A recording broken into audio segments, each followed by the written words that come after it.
Hi, my name is Alex, and this is my story. My life growing up, it was a little bit different. I grew up with my biological mother for the first 4 years of my life. I lived with her.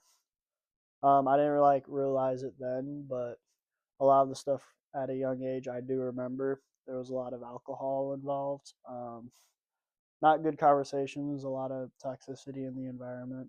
Um, and Eventually me and my brother were separated from her, and we were went to go live with my dad. um Saw my mom back in like every other weekend. There were some weekends we didn't see her because of the drinking, and she would call. So that happened until I was in third grade. After third grade, we were no longer allowed to see her because it kind of got to a point with the alcohol that it was too much, and my father didn't want us in that environment. Um, and then when I was in sixth grade, she passed away. When we were younger, I always had samples of the gospel from my grandma. She would take us to church, Sunday school.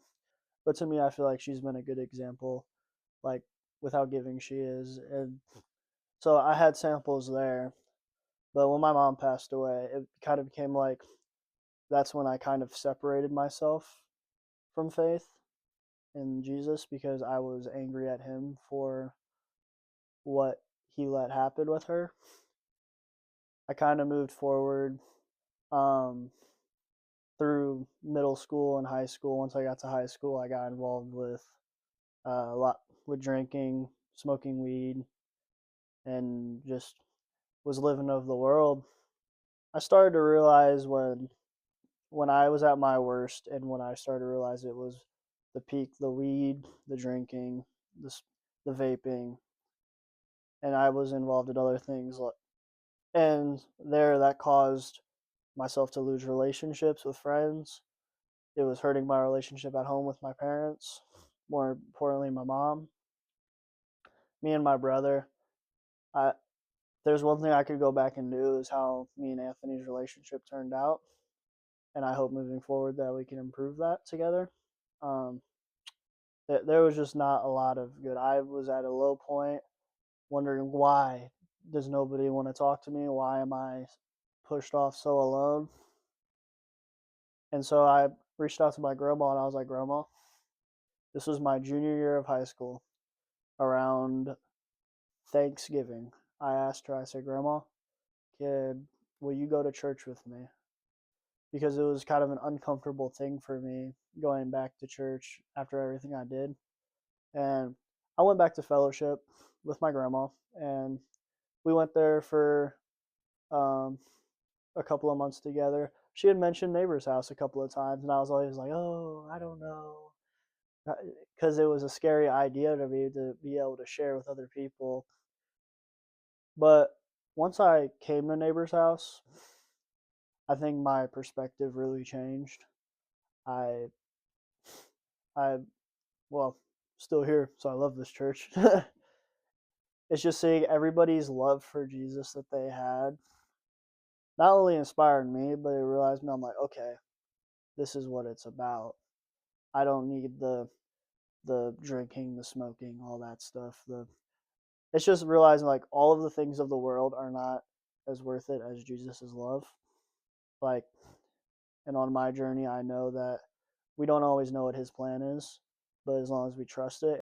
Also, through what helped me with my walk to faith and discovering faith was I met my during my junior year as well. I met a couple of friends, Sean, Micah, and Chris, who are all very faith driven, morally good people. And that was not something I had before. And just going out and just having a good time without all of those things. I think my come to Jesus moment and my giving my life to Him actually was my realization when I sat down with Matt at the coffee shop about a year ago, or I'd say almost. And we were just talking about it all, and he was walking me through the gospel. So I was like, yes, I'd love to give my life to Jesus. And ever since then, everyone sins, everyone stumbles. That's a part of the walk, and it kind of was a reason why I chose not to get baptized for so long, because I was like, oh, okay, if I want to be in a relationship with the Lord, I have to be perfect, no sin. Which in a perfect world that would be nice, but that's not possible. Um, and I think I realized that portion of it on during man camp of this year, and hearing the sermons down there was what all of that was about. It just really made me realize, like, I think I want to get baptized, and I went to Matt and talked to him about that. I'm tired of walking in the middle, because you can't walk in the middle. You're either separated or with him. I'm not going to sit here and say that, oh, here on out, I'm going to be perfect, but I'm going to do my best to walk with him and not walk in between the lines. Since trusting Christ, my life has changed in many ways. I mean, for starters, I used to be a very judgy person. To me, it's like now, instead of judging them, I pray for them. We still want to pray for them, but they can have that relationship. Um, and also, it's in the workplace. I work in a field of going into people's homes every day. It kind of gives me opportunity, like, to be able to talk to people about that while I'm working, be able to hear their interest in it, their thoughts in it, like, and it's good conversation, and it makes me love what I do. Was able to talk about the Word with them, because you never know, like, what some, like, they could be going through something and they could want prayed for, would pray with them. I've done that before. I've prayed with a customer before, like I definitely am gravitating towards wanting to learn more of his word, reading it, understanding it. You can't practice just once a week. You can't go to church just once a week.